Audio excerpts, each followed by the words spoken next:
ណែប្រពន្ធទាំង3នាក់នេះគឺជាផ្ទះរបស់ខ្ញុំហើយលោកម្ចាស់មិនចាំបាច់គួរសមពេកទេអរគុណលោកម្ចាស់ដែលបានជួយសង្គ្រោះបងប្អូនពួកខ្ញុំទាំង3នាក់ណែការពិតពួកនាងគឺជាបងប្អូនទាំង3នាក់ពួកយើងគឺជាប្រពន្ធរបស់លោកម្ចាស់ខ្ញុំគឺលីនវ៉ាន់ស៊ីនប្អូនស្រីទី2លីនវ៉ាន់ជៀនប្អូនទី3របស់ខ្ញុំគឺលីនវ៉ាន់ឈីងលីវ៉ាន់ស៊ីនលីវ៉ាន់ជៀនលីវ៉ាន់ឈីងឈ្មោះល្អចាលោកប្តីណែល្អណាស់លោកម្ចាស់បងស្រីហេតុអីក៏ពួកយើងមិនចូលទៅក្នុងដើម្បីនិយាយគ្នាទៅកណ្ដុំឆែកភ្លេចឲ្យឈឹងមកឲ្យចូលទៅខាងក្នុងទៅមកចូលមក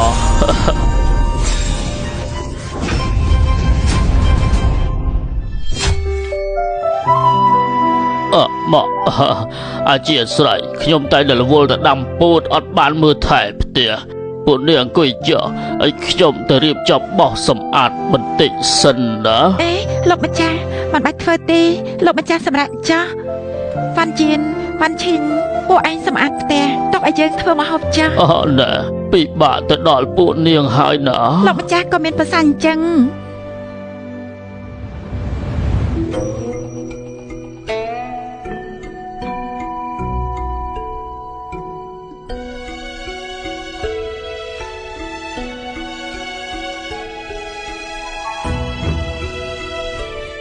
យ៉ាមិនហើយតើពួកនាងហត់ដែរទេលិនវ៉ាន់ជៀនហើយបែកយើហើយចាំខ្ញុំជួយឲ្យអរគុណលោកម្ចាស់ដល់វេនវ៉ាន់ឈីងហើយមកឲ្យណែបងស្រីខ្ញុំទៅផ្ទះបាយសិនហើយបងទៅជាមួយខ្ញុំធ្វើជាខ្មាស់អៀននេះណាចាំមើលតែយប់ឡើងតាកាចាស់យើងច្បាស់ជាខ្វាយឲ្យទាំងអស់ហើយបងស្រីថោមពួកឯងមករាប់បងធ្វើអីមិនក៏មិនដឹងជាមួយលោកម្ចាស់បងស្រីដឹងអត់ខ្ញុំបានតែពិនិត្យមើលថងកពេលនេះគឺអត់មានកទេណាហើយយើងបានអីហូបទៅខ្ញុំគិតថាពួកយើងទៅថ្ងៃមុខគឺច្បាស់ជាដាច់ពោះស្លាប់ហើយឥឡូវចេះចាស់ពួកយើងរត់ទៅពេលនេះប្រទេសជាតិកំពុងតែមានសង្គ្រាមតើពួកយើងគួរតែរត់ទៅណាទៀតពួកយើងមានសំណាងទៅវិញទេដែលត្រូវបានលោកម្ចាស់យកធ្វើជាប្រពន្ធនោះពីព្រោះយ៉ាងហោចណាស់ក៏ពួកយើងអាចរស់បានមួយថ្ងៃទៀតហើយបងឃើញនៅក្នុងផ្ទះរបស់គាត់មានសភ័យច្រើនណាស់គាត់មិនអាចធ្វើបាបយើងនោះទេណាហើយបើសិនជាយើងរត់ចេញពីទីនេះត្រូវអ្នកផ្សេងគេចាប់បាននោះ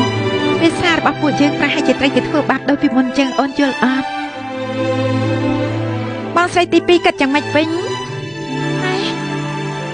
បងស្រីធំនៅទីនេះគឺបងសុកចិត្តនៅជាមួយគាត់ហើយចាស់បងស្រីទី2បងស្រីធំអើយមកហើយចាស់បងភ្លេចចោលទៅខ្ញុំក៏មិនទៅណាដែរភាសាណាបងស្រីតូចកាលដែលយើងនៅទីនេះជាជម្រើសល្អបំផុតឥឡូវចេះចាស់បាត់ទៅមុខមានរបស់ឆ្ងាញ់បងទុកឲ្យឯងហូបច្រើនជាងគេចាស់វ៉ាន់ជៀនសូមឯងជួយទៅដងទឹកឲ្យបងពី3ធុងបងធ្វើអាហារពេលល្ងាចជប់នេះពួកយើងត្រូវតែបម្រើលោកម្ចាស់មកអញ្ជើញពិសាបាយទៅលោកម្ចាស់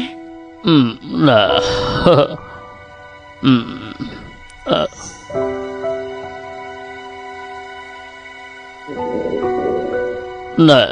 ហេតុអីបានជាពួកនាងមិនព្រមអង្គុយចុះហូបបាយទៅលោកម្ចាស់បាយយោងទៅតាមច្បាប់លោកប្តីគួរតែពិសាបាយមុនប្រពន្ធណែឆាប់អង្គុយចុះទៅក៏ប៉ុន្តែអង្គុយទៅហើយមិនក៏មិនអង្គុយទៅខ្ញុំនៅទីនេះមិនគិតអំពីច្បាប់ស្អីទេពេលដែលខ្ញុំហូបបាយអ្នកទាំងអស់គ្នាក៏ត្រូវតែហូបបាយជាមួយនឹងខ្ញុំដែរខ្ញុំមិនបានចាត់ទុកខ្លួនឯងជាឋានៈអ្វីទេសំខាន់ពួកយើងជាប្តីប្រពន្ធជាមួយគ្នាហើយមានសុខទុក្ខក៏រួមជាមួយគ្នាដែរឆាប់ហូបទៅនៅអែតអត់អីទៀត